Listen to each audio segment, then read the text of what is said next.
Look closely at your bottom number, not the top one, the bottom one. The number that most physicians quickly scan and pass over during a brief 15-minute checkup is actually one of the most accurate predictors of stroke in adults over 60, yet almost no one over 60 in this country has been told this. In fact, a 2021 study published in the New England Journal of Medicine, analyzing over 1.3 million blood pressure readings, revealed that your diastolic value, that bottom number, carries warning signs that appear years before a stroke occurs. Surprisingly, the individuals facing the highest risk are not always those with the most alarming readings. Quite often, the highest risk patients are the ones who were reassured that their blood pressure was perfectly fine. As a physician specializing in cardiovascular health and stroke prevention, I have seen far too many patients leave their checkups believing they were entirely safe because one number looked acceptable, completely unaware that the number that actually mattered was slowly drifting in a dangerous direction. Over the next 20 minutes, I will walk you through precisely what your diastolic number signifies, why typical doctor appointments overlook it, and what practical steps you can take this week to identify your risk before a medical emergency does. Here is the exact breakdown of what we will cover in plain language so you can use it tonight. First, we will examine the specific diastolic range that signals rising stroke risk in seniors over 60 and why a low reading might actually be more concerning than a high one. Second, I will share a quick home test you can perform at your kitchen table with an affordable cuff to identify this pattern far earlier than an occasional doctor's visit would. Third, we will discuss three categories of people for whom standard blood pressure goals do not apply, including one group whose doctors are still relying on guidelines that major heart organizations updated years ago. Fourth, you will learn the precise questions to ask at your next appointment to refocus the discussion on the number that truly matters. Finally, I will address the single most common mistake older adults make when tracking their pressure, an error that distorts your numbers, along with an easy fix that takes just 30 seconds. There is also one key part of this topic that even well-meaning health columns routinely get backward, and I will return to it later, as their mistake is exactly how most people over 60 end up miscalculating their own risk. Let me begin with a story based on many patients I have seen in my practice over the years. We will call her Eleanor, a 68-year-old living in Dayton, Ohio, in the same home where she raised her three children. She regularly walks her Beagle Biscuit 2 miles a day, once in the morning and once in the evening, regardless of the weather. Eleanor maintains a healthy weight, has never smoked, and pays close attention to her diet, using olive oil and avoiding extra salt.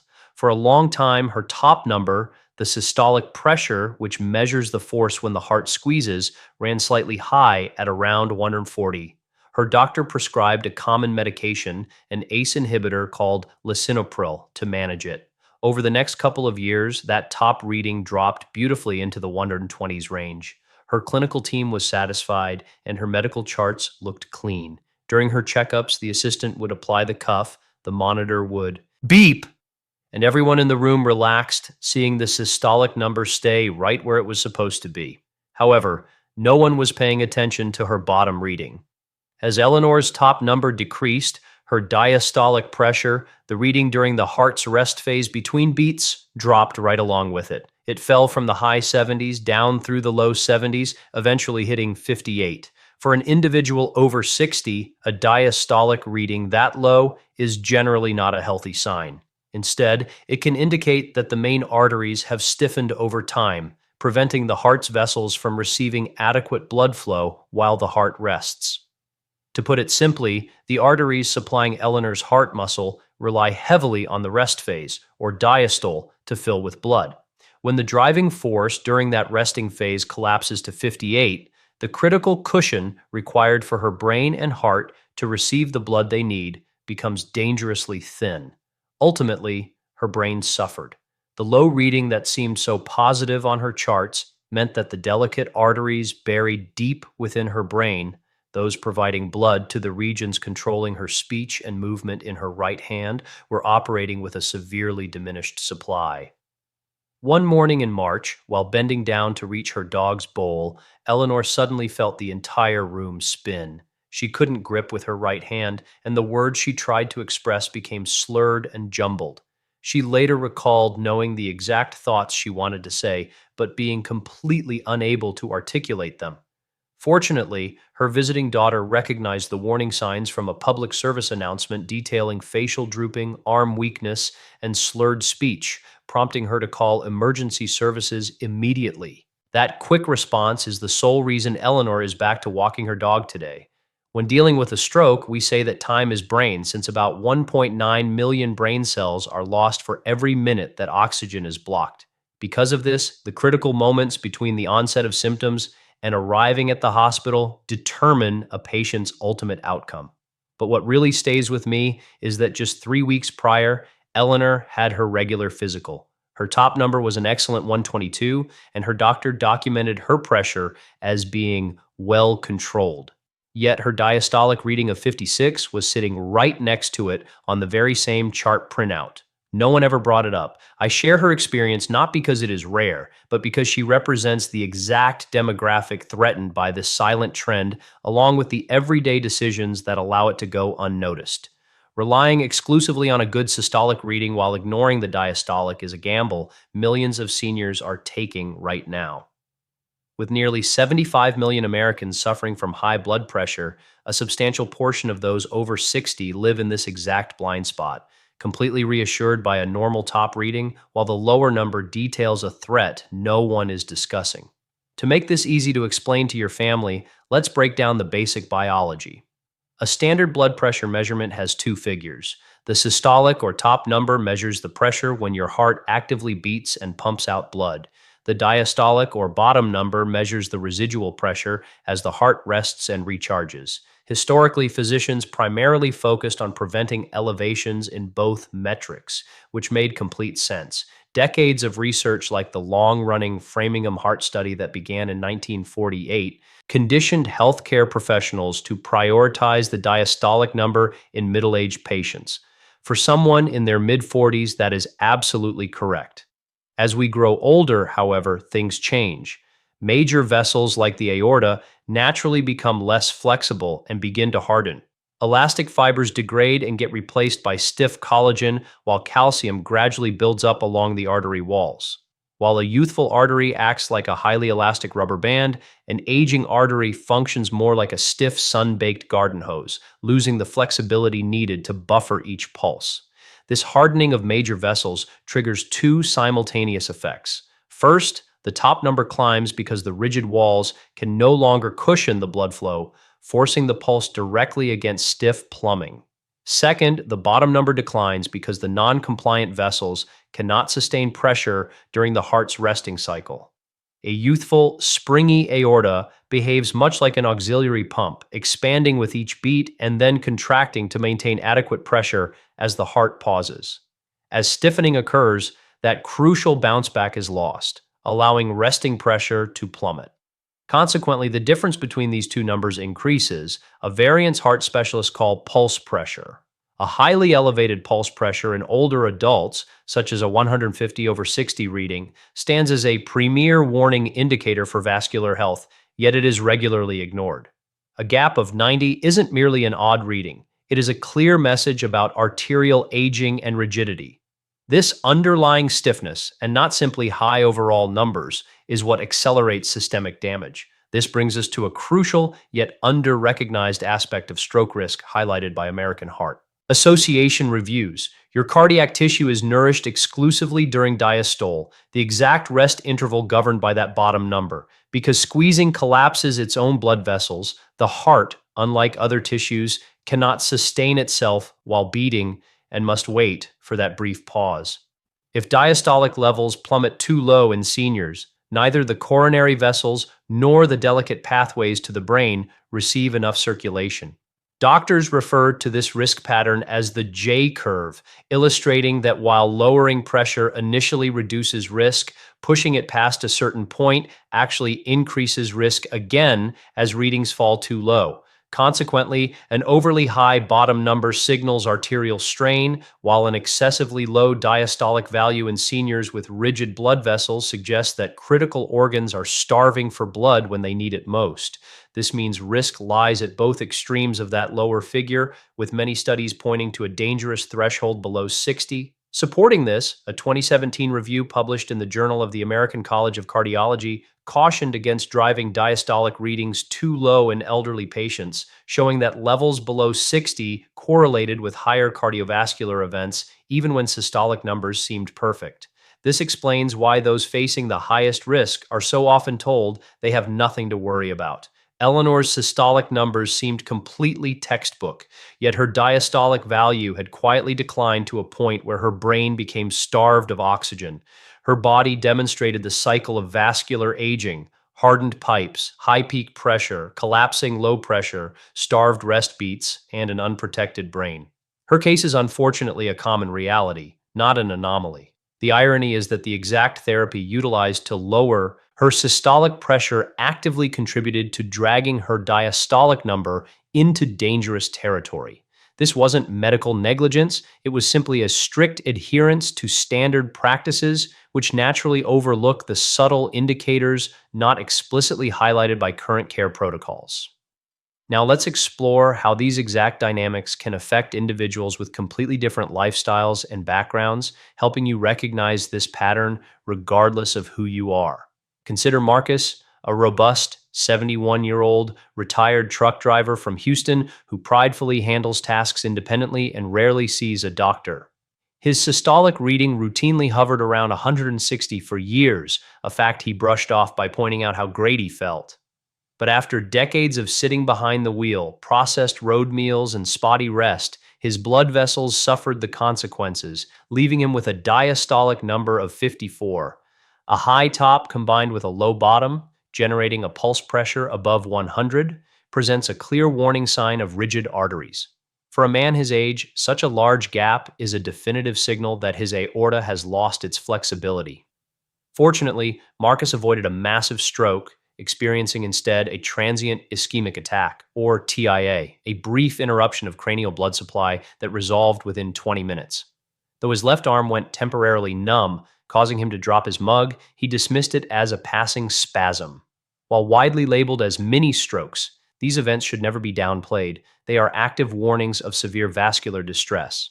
Studies cited by the American Stroke Association suggest that roughly one-third of individuals who ignore these warning events go on to experience a severe stroke, often within 3 months. This danger peak occurs in the initial 48 hours, during which a partially obstructed blood vessel remains highly vulnerable to completely closing off. Marcus's situation illustrates how critical these temporary setbacks can be if treated seriously. Encouraged by his spouse to seek immediate evaluation, tests revealed a severe case of arterial stiffening, allowing his medical team to alter his treatment program well before a major medical emergency occurred. Then we have Joyce, a 63-year-old retired teacher from California who represents a very different scenario. Judged by historical guidelines, her numbers looked exceptionally healthy at 118 over 72. In a single snapshot, any clinician would happily praise those metrics, and anyone would be satisfied to see them. Yet, Joyce had established a rigorous habit of measuring her blood pressure every morning for half a year, uncovering a trend that could easily slide past a routine checkup. On its own, her diastolic value was gradually climbing, going from 72 to 76 and eventually 80 over the span of a few months. Although none of these figures individually suggested a crisis, her long-term average was clearly showing a steady upward shift. For adults under 65, this creeping upward trajectory, rather than an isolated high reading, often acts as an early marker for cardiovascular challenges. In more compliant, younger blood vessels, a rising bottom number usually mirrors tightening and pressure in tiny capillary beds, warning of arterial distress long before systemic symptoms or alarming spikes manifest. These developments stay hidden from clinicians viewing isolated points in time. An annual exam might register 72 one year, noting perfect results, and then record 80 the following year as fully within normal ranges, totally missing the underlying line that links those numbers. By actively watching her trajectory, Joyce was able to discuss these subtle shifts with her physician, who modified her daily wellness regimen alongside starting a minor prescription, which halted her upward trend and normalized her values. Her story shows why looking at individual snapshots fails us. The readings that flag a stroke aren't simply the ones written down during your annual visit. They are discovered when tracking blood pressure day after day. Three distinct people: an active older woman whose well meaning medications depressed her resting pressure too much, a resilient worker who initially disregarded a warning indicator alongside a huge pulse gap, and a young retiree with a steady, stealthy trend missed during conventional checkups. Though they represented different backgrounds, generations, and trends, they all shared a vulnerability centered around this neglected lower measurement. This week, you can start taking back control by implementing a systematic strategy. First, obtain a clinically verified arm monitor and move away from tracking solely via your doctor's office.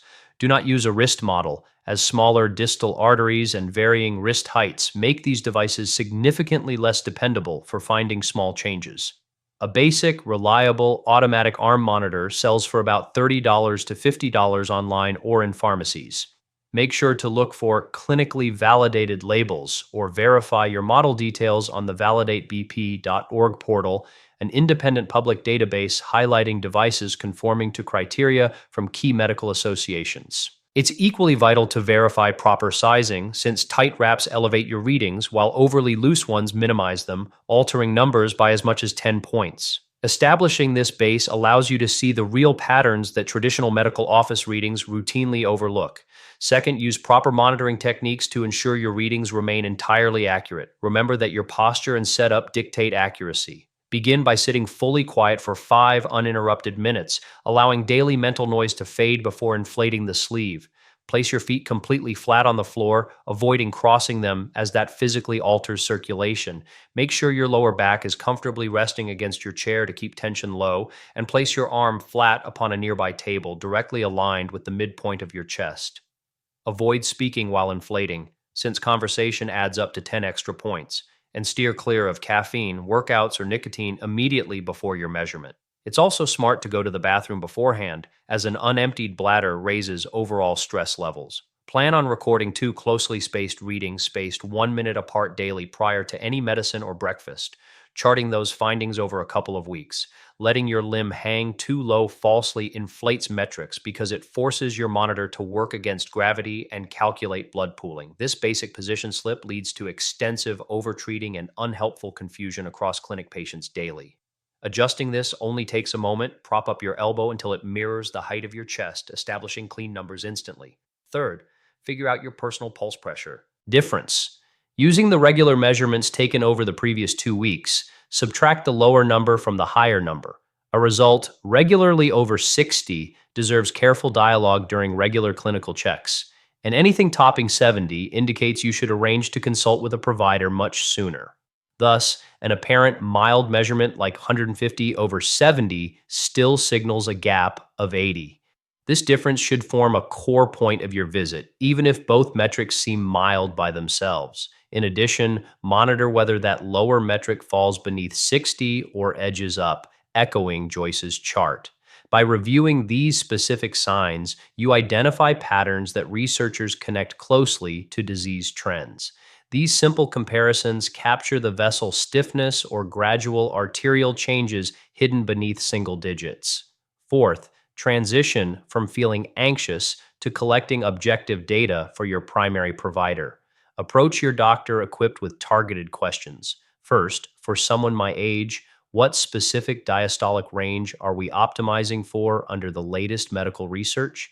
Second, is my observed pulse pressure width cause for caution? Finally, could my present blood pressure doses be dipping my rest pressure too much? These inquiries change the direction of your conversation away from typical brief responses toward objective metrics. Each point requires specific numbers and patient-focused evaluations. Handing them a physical log spanning 14 days builds immediate credibility because regular, systematically recorded observations hold far more medical weight than brief clinic vitals. Transforming yourself into a participant presenting objective logs ensures you walk away with targeted answers tailored directly to you. Fifth, learn about the 3 demographics who shouldn't follow generalized targets. These include seniors over 75 suffering from stiffened main blood vessels, where excessive lowering can trigger complications, exactly as described by J curve safety data. Our second group covers individuals with chronic diabetes or existing renal complications. Because of damage to small capillary networks, drop offs in bottom pressure can leave organs starved of perfusion. Lastly, anyone currently taking multiple antihypertensive drugs may notice unintended downward pull. Combining multiple medications can drive rest pressures below 60 completely by accident, resembling what occurred with Eleanor. National cardiology organizations updated their treatment stances for older demographics following large trials and guideline adjustments, illustrating that goals must reflect individualized physiology. Nonetheless, clinic checkups often continue focusing simply on reducing everything. For these high risk categories, forcing pressures down blindly actually serves as a core driver for negative cardiovascular outcomes. To return to the topic often reported incorrectly, you often see articles stating that resting blood pressure does not require attention once we pass certain milestones, asserting only systolic measurements dictate senior safety. This narrative remains severely incomplete and misleading. For a young, physically fit, middle aged adult, a low diastolic reading might signal strong, flexible blood vessels with steady organ flow. However, in an older patient facing structural artery changes, pushing those lower levels beneath 60 drastically correlates with a significant drop in blood flow reaching their central nervous and coronary systems. A single identical measurement points toward completely different vascular statuses across these two distinct people. Generalized articles flatten those deep differences, offering pleasant encouragement to ease concerns about the very measurement you should carefully scrutinize. This is what kept Eleanor's clinic team silent. A level of 56 that carries minimal issues in a younger adult poses serious risks at 68. Additionally, if your diastolic average is near or below 60 while using prescription pressure aids, speak to your clinician directly about the timing of any evening pills. This is crucial because resting pressure drops lowest overnight when perfusion to sensitive regions drops. Nearly everyone undergoes a natural 10 to 20% drop in blood pressure when asleep. For someone maintaining a baseline daytime lower value of 60, this normal cycle might pull things down beneath 50 during deep night hours, passing quietly undetected. Discussing whether you would benefit from a 24-hour wearable monitoring setup offers real-world clarity. While clinics stay closed overnight, a compact wearable system capturing blood pressure hourly uncovers potential issues hidden between midnight and sunrise. Keep in mind that any change to therapy requires expert clinical supervision and must fit your health history. If your trends look strong, there's no need to take these steps, but if your rest numbers track beneath average levels, focusing on your diastolic pressure is vital. To make it easier, you can download a print-friendly bottom number tracking sheet from the links below. It features clear posture illustrations, automated pulse range charts, recommended dialogue templates for your checkup, and templates designed specifically to prepare you with clean data before seeing your care team. If you found this overview useful, please consider liking this video and subscribing to help this resource reach others who may have been given generic reassurance. Promoting cardiovascular education depends entirely on sharing these discussions. If your partner, family member, or friend takes pressure aids and has recently hit 60, share this with them before their next clinical appointment. Encouraging them to focus on their lower reading can go a long way in supporting their overall heart and vascular health. This presentation is designed entirely for educational purposes and does not serve as medical advice. Always make sure to partner closely with your clinical team to decide on specific treatment actions. I will look forward to discussing health insights with you next time.